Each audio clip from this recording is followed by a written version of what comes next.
how to scan documents on Android. So the first step you could do is launch Google Drive on your Android. Now, once you open Google Drive, go ahead and tap on this plus icon. From here, you'll see the option of Scan. Tap on it. Now, if you put a document in front of you, you will easily be able to scan it. You can also upload documents from your gallery and scan it easily through Google Drive. So, this is one of the steps.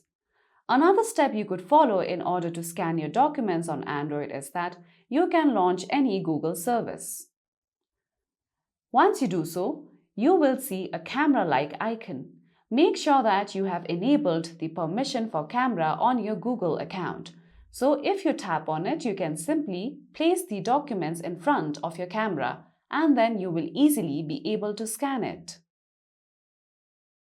So that's all for today's video, and at last, don't forget to subscribe to our YouTube channel.